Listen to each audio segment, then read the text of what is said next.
Ada lo ngomong. Ada. Gua lo itu juga waktu itu gue kesel. Nah, itu di-cut sama OnePride itu. Oh, di-cut banget. Di-cut. Gue tuh bilang ternyata harga pertemanan tuh nggak bisa dibayar. Bisanya.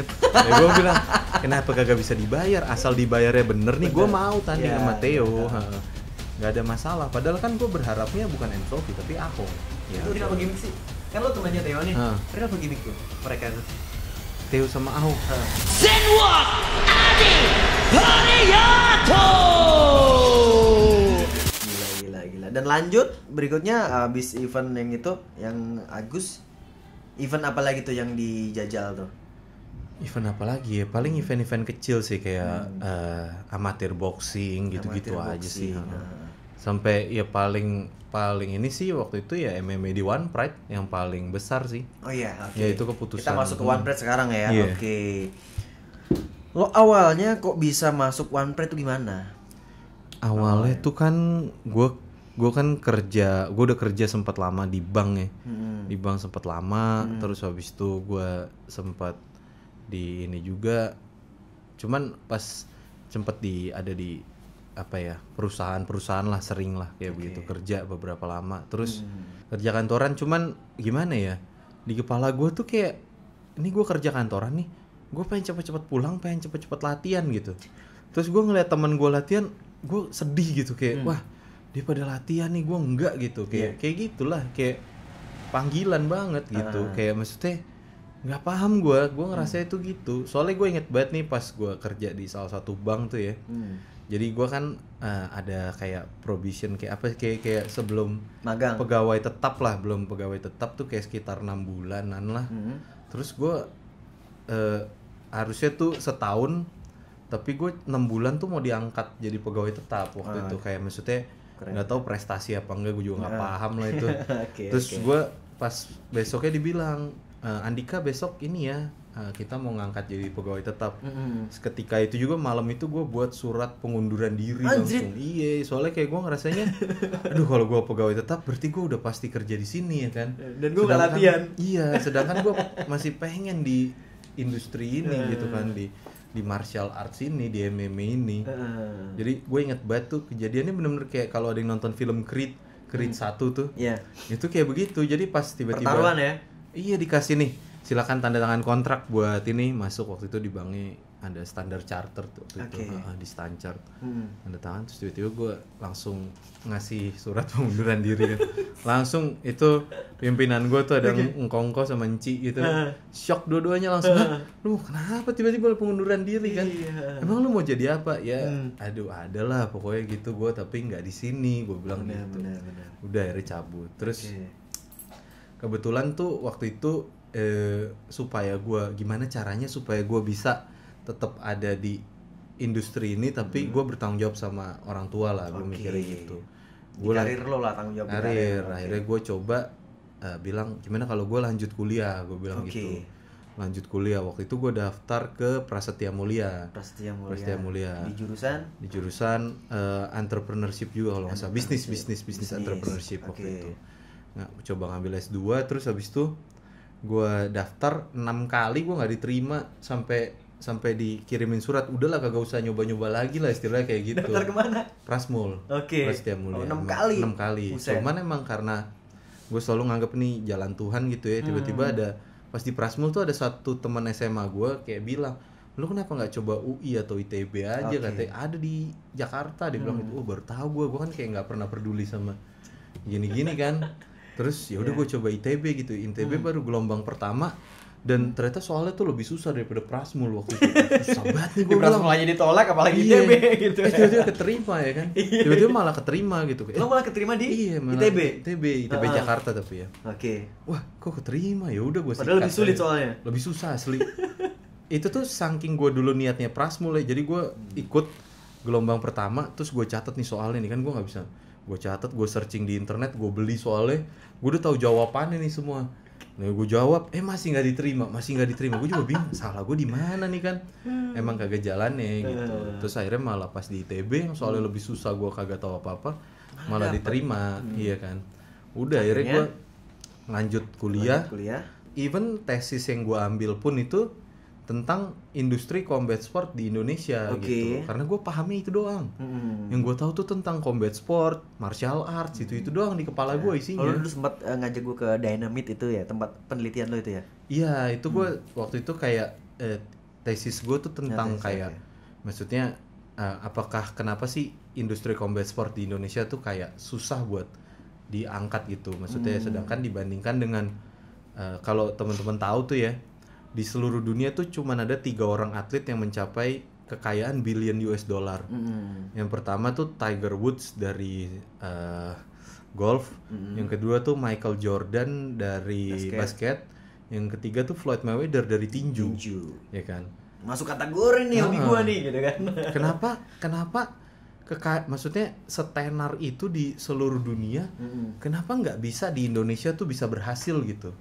Itu kan yang jadi pertanyaan kan, kayak begitu. Bahkan kalau seandainya kita tarik garis jauh ke belakang gitu ya,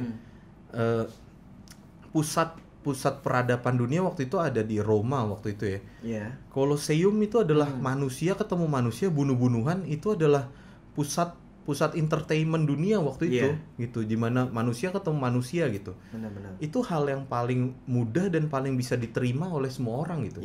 Gue misalnya mantan pacar gue bilang gini, dia nonton sepak bola, offside kagak, ini kan cerita doang bos, ya kan, ini kan misalnya offside tuh apaan sih gitu kan, nah kan emang susah dipahami gitu kan, sepak bola tuh nggak semua orang bisa paham gitu kan, cuman kalau bertinju gitu, tinggal pukul-pukulan terus ada yang KO, belah pokoknya gitu ya. Iya, aman gitu, semua orang juga paham gitu. Siapa sih yang nggak suka konflik kalau ada orang tabrakan motor di jalan kan, wih pada ngerubungin ini, wih kenapa berantem. Semudah itu buat ini. Cuman kenapa industri yang nggak bisa maju? Gitu? Itu kan pertanyaannya kan. Tanda tanya besar. Iya, itu loh maksud gue gitu. Apalagi sekarang muncul e-sport gitu kan, tiba-tiba muncul anak-anak Mobile Legends nih. Lihat aja tuh kayak pakai baju olahraga terus posenya miring gini, pasti nggak cocok banget lu kayak gue bilang gitu. Cuman penggemarnya banyak banget, maksud gue gitu. Maksud gue kalah jauh lah tinju, MMA gitu ya. Maksud gue kan kayak gitu ya.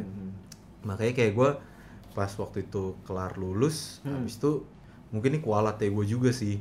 Jadi gue waktu itu lulus dari kuliah, cuman waktu itu gue lagi nggak ada duit banget lah keadaannya. Kayak wah nggak ada duit sama sekali nih, gara-gara martial arts inilah.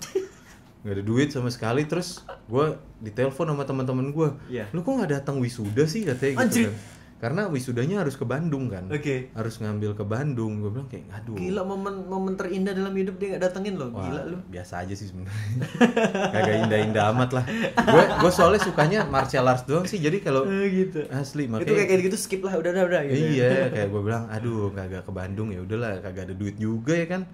Terus gue nggak cerita ke orang tua gue kalau gue lulusan waktu itu kan. Jadi biar mereka juga nggak sedih lah. Kan udah gue nggak ke Bandung. Terus gue bilangnya, wah gue ketiduran nih, gue bilangnya gitu kan. Santai banget.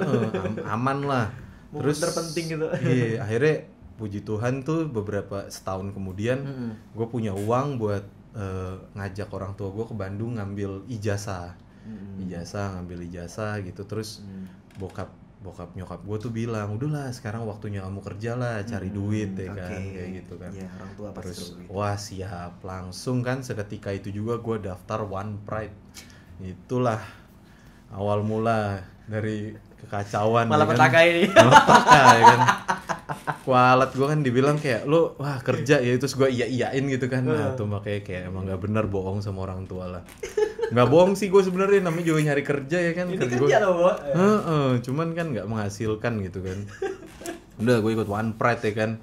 Daftar One Pride, menang ya udah. Lo ngedaftarnya gimana nih prosesnya nih? Itu perlu ceritain juga. Daftarnya lo ikut audisi kah atau gimana kah? Kebetulan gue nggak perlu audisi karena gue masuk bareng-bareng Theo. Perlu Zenlockers tahu gitu. Iya, karena kita komunitas mungkin nih kayak saling kenal tuh. Misalnya Kohmex sudah kenal gue, mungkin ada.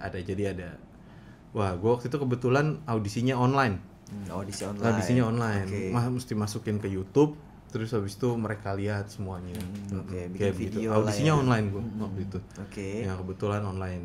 Di situ di video yang lo kirim itu lo dapat grade apa? Gak ada grade. Nggak ada grade-nya. Waktu itu udah nggak ada sistem grading waktu itu. Oh gitu. Kan awal-awal kan yang lu angkatan lu tuh Awal justru pertama banget awal lu banget gua. sistemnya grading kan. Iya. Kalau yang selanjutnya udah nggak ada grade kan sekarang makanya kalau teman-teman nonton One Pride udah nggak ada kayak grade-nya apa udah nggak Iya. ada. Heeh. Tapi kayaknya grade gak berlaku ketika lo online.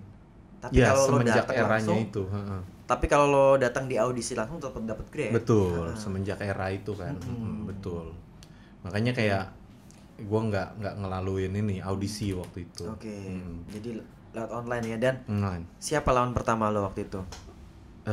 Lawan pertama gue namanya Ahmadi. Ahmadi. Oke. Gue tuh orangnya skip banget soal nama tapi setiap lawan gue inget kalau itu tuh. Dan gimana perasaan lo pas awal lo dipanggil One Pride tuh? Apa yang lo rasain? Ini kan lo korbanin di dunia karir lo lah ya. Iya. Karir masa depan yang mungkin lebih layak lah, selayaknya manusia udah kita Iya. layak ngomongin bertarung. Layak-layak aja sih. Ya, nah, Biar hiperbol aja, Iya. biar seru-seru aja. Nah, lo kan udah korbanin tuh. Nah, dan lo dapat panggilan di One Pride. Perasaan gimana yang nongol pertama kali tuh di hati lo kayak gimana? Seneng sumpah. Seneng Gue pas banget. masuk One Pride tuh seneng banget. Oke. Seneng parah kayak maksudnya kayak akhirnya nih ada platform buat gue buat ngasih tunjuk karya seni gue. Ada wadah nih. Wadah karena buat gue martial arts tuh kayak karya seni sih bener-bener dia tuh seni dari sebuah karya seni dari sebuah kekerasan gitu. Iya kan the violent poetry of violence gitu loh maksudnya. Setuju. Karya seni banget gitu. Jadi kayak gue ngerasanya gue seneng banget pas pertama masuk One Pride sumpah. Marah itu kayak gue nggak peduli bayaran, gue nggak peduli apa, gue cuma pengen tanding gitu waktu itu. Jadi kayak gue seniat itu latihan udah gue nggak peduli apalah. Pokoknya gue Dan yang ini kan lo diterima di One Pride. Dan terus gimana orang tua lo? Tahu lo masuk One Pride gimana? Lo disuruh kerja tapi lo malah lo ambil pilih One Pride. Jadi ceritanya kan gue lagi sok-sok nyari kerja gitu terus tiba-tiba Hamin berapa tuh. Sebenarnya yang pertama tahu tuh mantan udah agak lama gitu. Asik. Langsung Banyak diputusin mantan habis lu itu kan. banyak ya. Iya, kayak habis itu langsung diputusin. Pas tahu kayak, "Hah, masuk One Pride udah langsung dipusing langsung lah nggak usah lanjut kayak gitu." Soalnya kenapa diputusin? Lo pasti fokus latihan. Cewek lo udah nggak peduli. Cewek gue kan berharapnya wah ini kayak udah umur segini nih waktunya nikah lah Yo, ya kan. iya. Ini malah main-main nih masuk One Pride ya kan. Gue juga ngerti, gue juga paham keadaan itu. Iyalah. Gue juga gak mau nyalahin. Iyalah bener. Kayak wajar banget sih apa yang dilakuin itu namanya wajar. Perempuan kan butuh kepastian. Iya dong, makanya aman lah. Makanya gue bilang ya udah nggak apa-apa emang bukan jodoh. Iya, Gue benar, ngerasa benar. gitu. Itu Nah, terus sih. reaksi orang tua lo tadi? Orang tua gue waktu itu pas pertama kali, jadi Hamin 2 harus datang ke hotel baru gue kasih tahu. Besok udah mesti nginep di hotel nih gitu kan. Wah. Amin 2 baru kasih tahu. Iya. Oh, parah lu. Minta restu sekalian memaksa lah. Dorong ditinggal masuk hotel mau gimana dong? Udah ya nggak kan? ada pilihan. Nggak ada pilihan ya udah siap-siap udah tas udah ini kan udah dimasukin tas semua barang-barang tinggal jalan ya kan. Iya. Baru ngasih tahu. Ya, orang tua mau ngomong apa gitu kan. Pasti kalau udah dari misalkan jauh-jauh hari lo ngasih tahu orang tua pasti dilarang. Bisa jadi tapi pasti membangkang lah gue. Gitu. Emang gimana Anak habis durhaka. emang sukanya di sini kan Iya benar. gimana. Sama orang tua gue juga sama seperti itu. Pasti Dilarang sih. tapi ya namanya kita kan nggak bisa dipaksain. Gitu. Gue orangnya malah kurang suka kekerasan sih Iya, kalau gue iya. jujur. Jauh gue dari kekerasan gitu. Hidup gue jauh dari violent lah. Gitu. Gue menganggap ini seni sih beneran. Seni, oke. Sebuah seni banget. Jadi lo Gitu. di situ bisa nuangin hasrat lo ya di pertarungan ini MMA Iya, ini ya.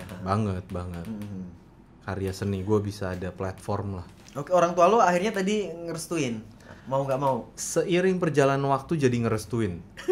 Karena mereka ngelihat Nggak, yang itu. ekspresi di awal tadi lo izin itu kan mendadak banget. Iya. Itu gimana Ya di situ? hanya bisa terbengong-bengong lah. Ya udah, mau gimana lagi ya kan kayak gitu. Lo jalan tanding, lawan pertama lo siapa di One Pride? Ahmadi itu masih inget gue, Ahmadi. semuanya masih inget. Oke. Masih inget.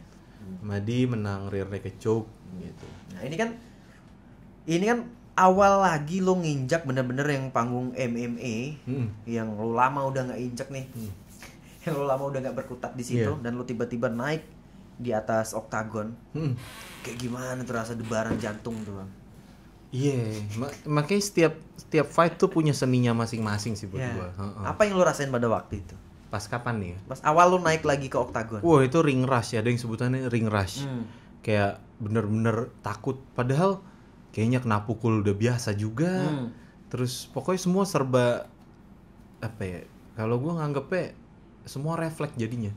Kayak udahlah jalan Tuhan aja, kayak gua udahlah gua lepas tangan, gua fight aja lah, kayak gua ngerasa itu ring rush banget. Pas pertama masuk tuh gue nggak tahu ngapain, tiba-tiba menang aja udah selesai. Gue juga bener-bener nggak paham sih kalau yang pertama kali fight. Satu round waktu itu, rear naked choke waktu itu dapetnya. Dua menang TKO nggak sampai 2 round. Freddy Irawan ronde 1 juga. Yang permain ketiga tuh yang gue paling inget sih soal itu lawan Ngabdi Mulyadi. Champion kan itu, mantan champion kelas 70 pas ya. Itu pas lawan lu udah nggak jadi champion dia. Udah nggak jadi champion, dia naik kelas. Gue ini banget, kayak maksudnya gue tahu karena Ngabdi itu seangkatan Bang Zuli. Dia tuh legendnya lah, legendnya. Dan itu pun masih susah gue ngelawannya. Gue lihat Theo lawan Ngabdi pun susah. Terus yang bisa ngalahin tuh waktu itu cuman JK, gue Theo yang bisa ngalahin si Bang Ngabdi waktu itu. Itu wah, gila, umurnya udah sepuh loh men. Sepuh itu lo anak muda lo di situ. Kayaknya sih. Orang tua kualat iya. Kayaknya nih kalau seandainya gua Theo sama JK ngelawan Ngabdi pas masih muda, itu kayaknya belum tentu bisa menang. Ya maksudnya soalnya si Ngabdi sendiri pernah cerita sama gua, dia tuh pernah bikin ngorok orang di atas oktagon, dikunci sama dia. Iya. Pernah sampai ngorok gitu di Lindu Aji, di event Lindu Aji gitu. Dia cerita, gue kan juga anak baru ya, datang di dunia MMA itu kan, jadi ngeri juga cerita dia, kisah dia pertandingan dia diceritain tuh. Wah keren juga nih ceritanya gitu. Dan abis itu yang paling berkesan apa di Ngabdi, pertandingan malam Ngabdi itu? Paling berkesan sih ya itu sih, gue pertama kali co-main event juga. Waktu itu co-main event terus live ya? Live, pertandingan live pertama. Terus lawannya juga imbang gitu. Seru lah, maksudnya seru banget. Persiapan juga waktu itu matang banget. Jadi emang bener-bener seru tuh, paling seru, salah satu terseru lah. Semua seru tapi itu berkesan. Nah tadi pertandingan ketiga lo kan ngawan si Ngabdi dan menurut lo itu paling berkesan ya? Iya, dan Ngabdi. Lawan yang keempat siapa nih? Masih ingat? Ana Mulyana. Singklek kakinya deh, singklek lo kakinya. Ngapain? Sengklek? Gak tahu asli, iya. Sengklek. Jadi bahasa Jawa sengklek. Iya, soalnya tiba-tiba Mas Ana tuh take down. Oke. Terus tiba-tiba sengklek sendiri kakinya. Gue inget iya. Di take down gagal. Main cok sendiri. Iya. Ya. Dan tuh kayak lo mau klimaks gak jadi, lo mau menang tapi menangnya kalau gitu gak enak men. Kurang cerot banget. Iya, gak jadi cerot gitu. Jadi gak jadi klimaks angkat gitu. Kayak lo diangkat tangan juga kayak aduh. Iya. Lo ngomong tapi kayaknya lo ngomong sesuatu waktu pas lo angkat tangan. Enggak, gue tetap ada lo ngomong. Ada, gue itu juga waktu itu gue kesel. Enggak, itu di cut sama One Pride itu. Oh, di cut. Gue tuh bilang, gue tuh udah 4 kali menang berturut-turut, tapi gue dimainin di undercard. Kenapa gue ditaruh di undercard? Gue bilang gitu. Gue kan harusnya udah main di live. Gue bilang begitu. Iya, cuman kan itu kan bukan, mungkin hal-hal kayak gitu itu kan bukan penghinaan ya. Iya, bukan. Itu cuman gue curahan isi hati. Iya, gitu. Makanya gue tuh selalu percaya being real lah. Ya, jadi real aja, gue pengen ngomong begitu gue ngomong, tapi gue nggak ada niatan menyakiti siapapun. Ya lo memang apa adanya. Iya, gue nggak. Udah. Iya, gue nyakitin siapa sih, kagak ada kan. Dan gue nggak merugikan orang lain gitu. Iya, dan gue inget banget sih Pak Ardi Bakri itu tepuk tangan. Iya, maksud gue kayak kenapa dia? Dan berarti kan sepakat dong ketika tepuk tangan, berarti kan pride dong, bangga. Kan menghibur kan? Iya. Kenapa diikat ya kan? Ya udahlah kagak apa-apa lah gitu kan. Ini sekarang gue jadi agak baik bacot ya gara-gara itu. Asik, ya. Iya kan, padahal enggak sih, gue tetap aslinya diem. Kalau nggak ditanya nggak jawab nih aslinya. Iya, makanya kalau di gym latihan yuk latihan aja, nggak peduli kiri kanan. Iya. Aman. Oke, lanjut. Lawan lo yang kelima. Tadi kan keempat, sekarang kelima. Kelima tuh Willem Muster. Waktu itu perebutan number one contender waktu itu.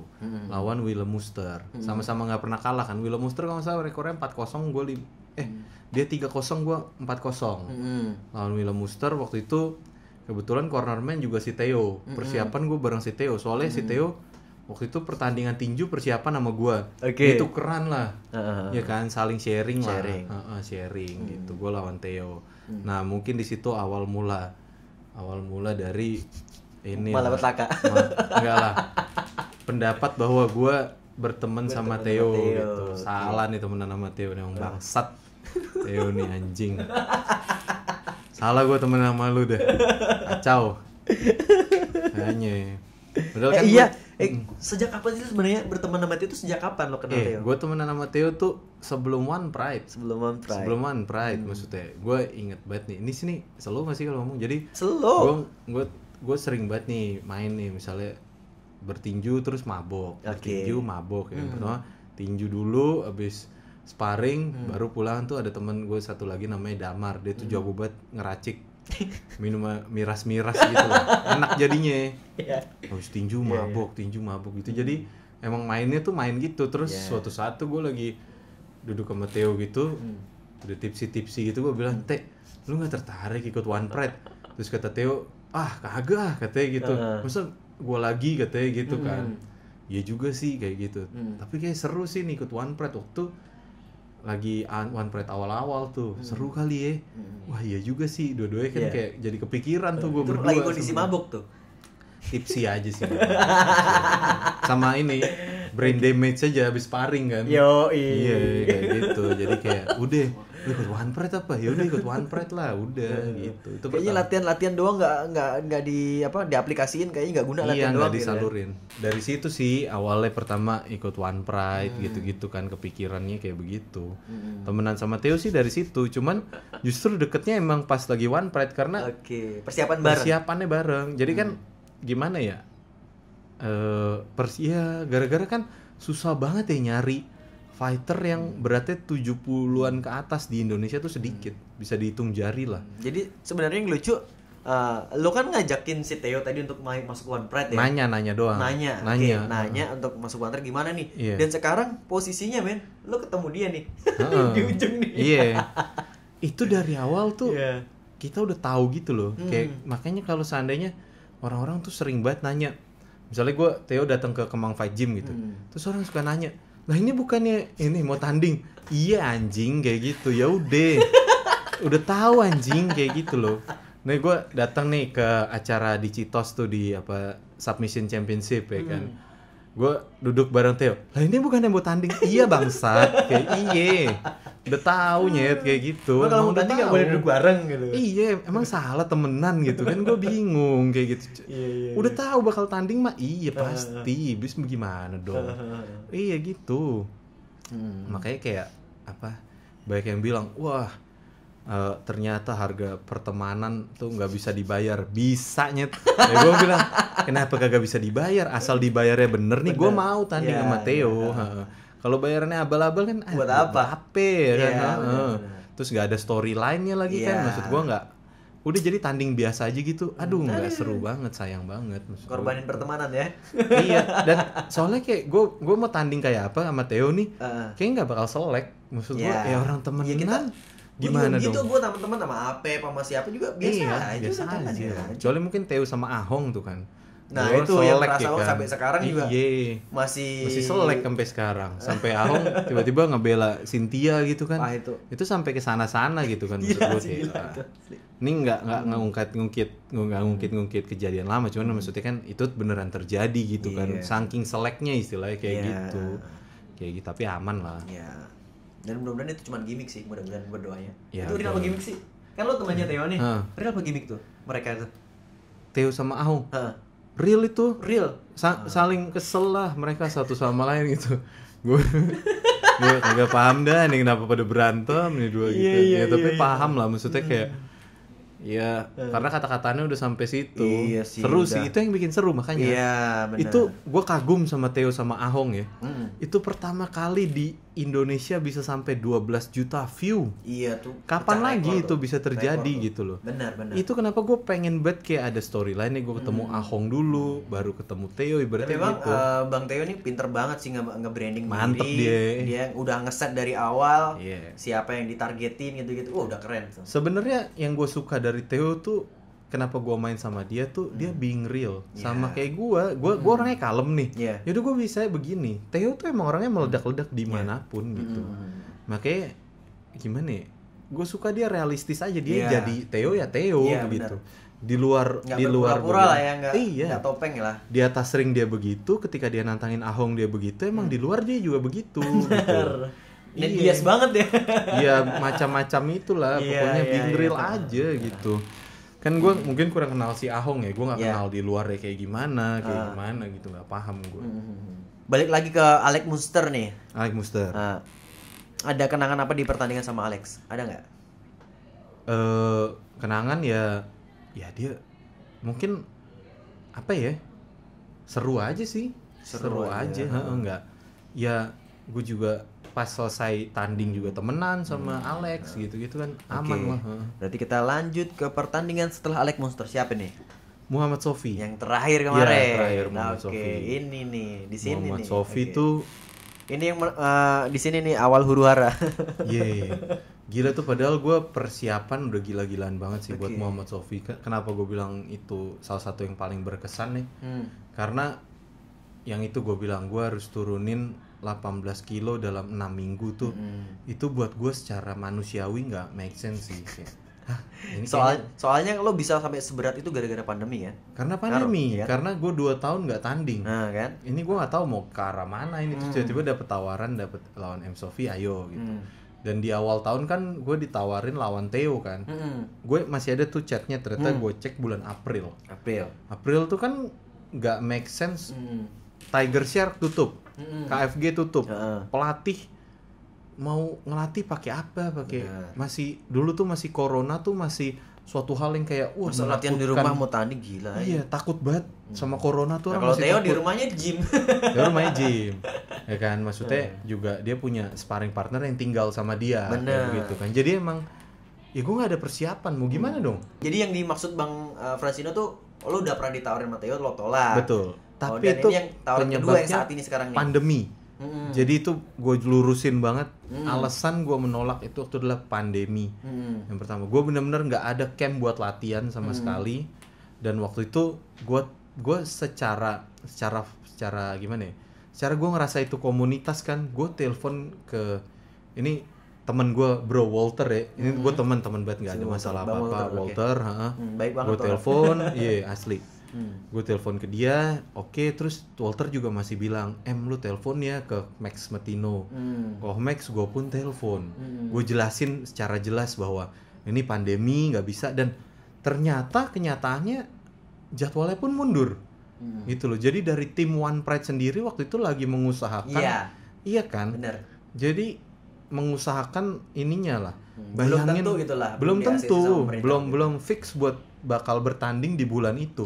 Bayangin kalau gue udah persiapan nih, terus nggak jadi tanding di tengah corona. Jaminannya apa gitu kan? Itu dia. Dan kita nggak dibiayai untuk latihan. Bener. Makanya gue pengennya ketika gue title fight ini udah jelas dulu semuanya nih, bahwa corona tuh udah jelas, jadwal tanding udah jelas, jadi enak gitu kan, sama-sama enak. Karena gue nggak pernah nganggep fight ini main-main. Gue pengen semua siap gitu loh. Iya, itu pikir secara logika aja sih, common sense aja sih di situ itu. Makanya kayak itu gue nolak, dan gue nolaknya pun dengan gue sopan, gue telepon langsung ke orangnya masing-masing kayak gitu. Dan alasan gue jelas, gue bisa bertanggung jawabin itu gitu. Dan akhirnya gue dikasih lawan M Sofi tuh, ya udah. Maksud gue kayak itu pun di era masih pandemi kan, kayak begitu kan. Ya udah gue ambil dengan berat badan gue yang masih jauh kayak begitu, gue ambil juga gitu, maksudnya nggak ada masalah. Padahal kan gue berharapnya bukan M Sofi tapi Ahong. Iya kan, jujur ya kayak begitu. Gue pengennya title fight, kenapa gue nggak lawan Ahong? Kenapa pertanyaan kalau dari gue pribadi, kenapa enggak gitu loh? Lah contender ya, sorry, contender fight, kenapa gue nggak lawan Ahong? Dapatnya M Sofi. Si Sofi sendiri dia peringkat berapa? Masih di bawahnya Ahong kan? Dia peringkat 6 yang nggak tahu kenapa tiba-tiba bisa jadi 6 gitu, tanpa alasan kalau gitu. Kalau masalah secara mau fair-fairan gitu kan. Dan harusnya si Sofi juga nggak boleh ketemu lo dong harusnya. Kalau mau secara bener kan lo peringkat 1, si Ahong peringkat berapa sekarang? Ahong peringkat 2. Nah, harusnya kan Iya. Kalau mau ini ya dibentur-benturin gitu. Betul kan. Kalau mau dipas-pasin gitu harusnya kan gitu. Iya. Makanya seharusnya kan saya lawan Ahong, gue lawan Ahong. Iya. Gitu. Amannya sih begitu. Oke. Dan memang aku lihat juga di One Pride ini kan memang juga ranking nggak jadi patokan. Aku lihat di kelas Tro, di kelas Bantam juga ya udah pokoknya modelnya kayak siapa yang siap aja modelnya gitu sih. Dan mungkin memang dari seleksi pihak One Pride juga. Betul. Ini udah layak apa belum kayak gitu-gitu. Mungkin dari pihaknya One Pride itu menganggap Sophie udah bisa lah melawan M gitu, sebanding lah gitu. Makanya ditemuin seperti itu. Betul. Oke. Nah, ini kan lo udah tanding 6 kali tak terkalahkan nih. Iya. Ada gak sih yang pernah nganggap remeh lo? Nganggap remeh? Lo maksudnya dari telinga lo sendiri paling pernah nggak gitu? Yang nganggap remeh mah netizen lah ya. Netizen aja sih. Si Andika Mamesa ini anak mama nih ya. Enggak, Andika Mamesa takut lawan Theo. Andika Mamesa menghindar gitu. Yang diremehin di sisi itu malah. Iya. Cuman nih sekali lagi gue bilang ya, lu semua nggak paham lah, nggak paham apa yang gue laluin gitu. Maksudnya dari semua netizen tuh nggak bakal ada yang paham. Udah titik sampai di situ. Netizen kan malah benar boy. Ya kalau itu gue nggak bisa ngomong. Cuman intinya lu nggak paham deh. Mau yang support gue, mau yang menghina gue, itu lu semua nggak paham. Cuman yang support gue respect banget, kayak maksudnya di tengah lu nggak paham apa yang gue rasain tapi lu mensupport gue gitu, kayak respect banget. buat yang bilang gue takut apa gimana, ya nggak apa-apa, yang penting lu nonton terus aja. Iya kan, kalau lu nonton terus kan gue happy. Kayaknya di kita nih rasa takut tuh harus selalu ada, dan pasti ada. Dan kalah menang biasa nih ya, maksudnya ini mungkin agak berbau spiritual sedikit lah. Gue selalu bilang kayak, makanya setiap fight tuh gue selalu bilang terima kasih Tuhan Yesus, karena itu gue yang percayai ya. Cuman kenapa ya, karena setiap gue itu being real banget, karena kalah dan menang tuh gue selalu percayain ke Tuhan, itu haknya dia gitu loh. Gue nggak pernah takut sama lawan gue ya. Gue takut karena kalau gue nggak perform apa yang gue latih gitu. Jadi gue ngelatih nih tapi performance gue nggak sesuai sama yang gue latih. Itu yang paling gue takutin justru pada saat itu. Gimana nanti kalau seandainya jab gue nggak keluar kayak begitu? Gimana kalau misalnya pukulan kombinasi gue nggak keluar yang sesuai gue latih? Itu yang gue takutin justru kayak begitu. Jadi makanya gue bakal ngelakuin yang terbaik, tapi menang dan kalah itu bukan kehendak gue gitu. Bukan gue yang nentuin, udah ada yang ngatur. Bener. Tugas gue cuma naik ke atas ring, ngasih yang terbaik, itu doang buat gue. Kalau menang kalah dulu urusan Tuhan. Betul. Kita cuma bisa berusaha doang gitu. Betul, gue nggak bakal mau kalah, tapi ya mau gimana? Kalau gue harus mati di atas ring ya mungkin takdirnya mau diapa? Itu tempat terbaik bagi seorang fighter untuk mati sih menurut gue. Iya, kita bisa mati di jalan tol tabrakan gitu. Kayak lebih asik mati di atas ring deh kalau menurut gue. Jadi sejarah men, lo dikenang orang. Mati di atas ring kayak seru. Gue punya teman waktu itu dia petinju. Dia di TVRI tanding waktu itu, meninggalnya di atas ring gitu. Itu waktu itu Bung Demi yang jadi cornernya juga. Iya, dan gue nonton langsung gitu kan. Mungkin itu menyedihkan ya. Cuman kapan lagi lo bisa mati di atas ring gitu kan? Kapan lagi? Itu yang kayak menurut gue. Mungkin kalau kita bisa tanya ke orangnya, happy kan lo bisa mati di atas ring? Iya, mungkin happy gitu ya kan. Gak ada yang tahu. Rest in peace lah. Oke. Nah, gue penasaran juga nih, sebenarnya apa sih target seorang M ini? Kan lo udah sampai titik ini nih. Apa sebenarnya target lo? Target gue tuh orang yang, gue tuh punya target tapi gue selalu serahkan. Maksudnya gue percaya semua tuh udah ada yang nulis sih, itu doang sih. Gue tetap punya target tuh, tapi semuanya tuh gue nggak tahu, gue selalu serahin ke Tuhan sih. Kayak begitu sih. Gue percaya banget udah ada yang nulis lah intinya semuanya. Cuman gue tuh tetap cita-cita gue itu, gue pengen memajukan industri combat sports di Indonesia itu. Yaitu gue bakal mengabdi ke sini lah. Oh gitu. Dengan cara apa lo? Gue ngeliat banyak caranya gitu. Awalnya sih gue berpikir mungkin dengan gue bisa jadi juara di Indonesia, gue bisa membranding diri gue jadi kayak gue punya nama. Kan bisa dibilang kalau misalnya lu juara nasional berarti lu adalah laki-laki terkuat di Indonesia lah, bisa dibilang begitu kan. Awalnya gitu kan, bisa kita branding ke arah sana. Cuman kayak aduh kalau ribet tuh gue males juga lah, mending gue bikin gym bisa gitu. Asik. Iya, sekarang kan gue lagi bangun gym kan, lagi bangun gym. Nah, jadi mungkin ada cara lain lah gitu, gue lebih fokus mungkin ke bisnis gitu, cari duit, cari jodoh juga gitu kan.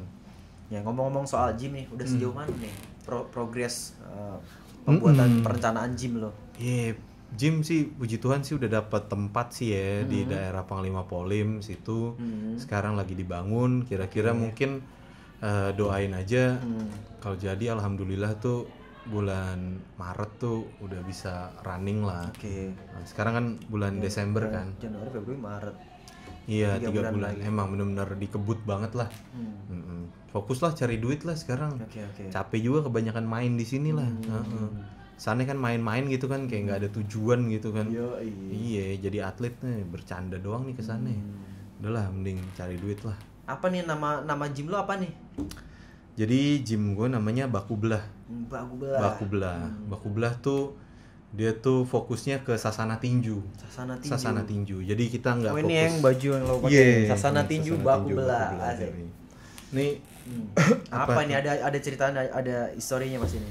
Jadi Baku Belah tuh asalnya tuh mungkin kalau bahasa Inggrisnya tuh namanya Slugfest. Slugfest tuh kayaknya Slugfest tuh kayak puncak tertinggi dari sebuah tinju gitu. Jadi entertainment dari sebuah tinju adalah Slugfest. Jadi kayak kalau bahasa Indonesianya tuh baku hantam, ya kan, saling tuker jual beli pukulan gitu. Kalau bahasa Ambonnya tuh baru Baku Belah. Itu yang biasanya kalau seandainya saya ketemu sama gue ketemu sama atlet-atlet petinju tuh biasanya yang pace-pace gitu dibilang, Bung, bagaimana nanti bertanding di atas ring?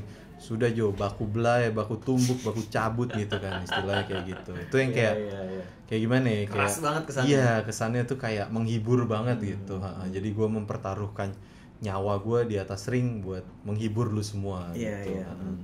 Itu makanya gue ngambil filosofi dari Baku Belah itu sih. Kita fokus ke tinju sih, jadi fokusnya emang ke tinju sih, karena seperti yang gue bilang tadi, Indonesia tuh negara tinju sih. Kalau misalnya ada kan yang buat gym-gym Muay Thai gitu kan, yalah lu mau ke arah mana nih gym Muay Thai? Gue nggak menghina ya, nggak menghina. Kan maksudnya kayak ntar dikat aja nggak apa-apa. Nggak usah dikat sih, aman lah. Maksudnya kayak gym-gym Muay Thai kan, aduh kalau kita kan lawannya Thailand gitu, negara tetangga gitu, kayak kapan menangnya kalau mau lawan Thailand gitu kan. Indonesia udah terus jauh duluan berkembang dia bela diri itu. Terus misalnya gue bangun gym MMA, aduh mau ke arah mana juga. Kalau kita lawan Filipina aja juga teteran sedih ya kan. Juara dunia di Filipina. Asli, terus masuk One Champion ketemu orang Brazil dicekek-cekek ya kan. Ketemu orang Rusia pala ditendang putus. Mau ke arah mana nih MMA gitu kan, kayaknya agak bisa. Cuman kalau tinju tuh kita ada genetik orang-orang tinju tuh di sini nih, gitu. Tinju tuh dari Sabang sampai Merauke tuh punya juaranya masing-masing. Maksudnya punya kehebatannya masing-masing. Benar. Si siapa tuh namanya orang Surabaya jago, orang Semarang Chris John tuh kan Sultan Rambing, keluarganya Rambing tuh buset jauh-jauh banget. Terus dari orang-orang Ambon, Papua, Ternate, itu jauh-jauh banget gitu maksudnya. Jadi emang Indonesia tuh negara tinju banget menurut gue. Jadi lo bertujuan buat Baku Belah ini mau melahirkan seorang juara gitu ya, juara boxing ya khususnya. Harapannya pasti ke sana. Sekaligus juga mengangkat derajat olahraga tinju ini. Derajat olahraga tinju ini udah terlalu rendah menurut gue di Indonesia ya. Dimana kayak culture-nya tuh udah terlalu masyarakat tuh menganggap ini olahraga rendahan. Dimana kayak kalau misalnya padahal di luar sana nih logikanya aja ya, ketika kita buat event tinju nih di Indonesia, petinggi-petinggi olahraga tuh mintanya diundang. Jadi kita mesti ngundang, Pak, ayo nonton Pak gitu. Jadi kita ngundang gratisan ya kan, datang gratisan gitu. Udah pejabat nggak gratisan ya? Itu dia. Bayangin kalau kayak di mana tuh namanya, di pertandingan tinju luar negeri gitu. Itu artis-artis pada berebutan beli tiket. Maksudnya iya, itu dia mensupport kan. Bukan sekedar support, itu Hall of Fame buat mereka. Kayak misalnya Rihanna gitu, atau enggak Kendrick Lamar gitu, dia waktu itu pernah bayar $20,000 atau $200,000 gitu. cuman buat nonton tinju. Itu tuh kayak sebuah Hall of Fame. Jadi pas mereka duduk di situ, mereka memang dianggap sebagai superstar, ada namanya ditulis kayak begitu. Itu kan kayak nilai jual bagi mereka gitu kayak. Gue orang kaya nih nonton tinju gitu kan. Pugilism istilahnya itu kayak begitulah maksud gue. Beda banget secara culture gitu. Kalau di Indonesia coba nanya anak-anak Jakarta Selatan, anak-anak Senopati, kenal petinju, kerjaan petinju, udah pasti kerjanya debt collector lah, atau apa. Jadi itu derajatnya tuh udah nggak ada di Indonesia tinju itu. Padahal nggak seharusnya kayak begitu. Benar. Nah makanya lo ngedirin si Baku Belah ini ya, lo yang dimana lo prihatin dengan kondisi tinju di Indonesia seperti apa, dan lo mau mengubah itu dengan cara lo sendiri nih ya. Betul. Oke, ini kan kita udah panjang banget bahas. Asli. Dan seru sih. Yoi. Bahas seru. Biografi Bang M nih lah, sejarahnya gimana dia dari kenal bela diri sampai dia mau ngediriin sebuah camp yang bertujuan mau melahirkan seorang juara gitu.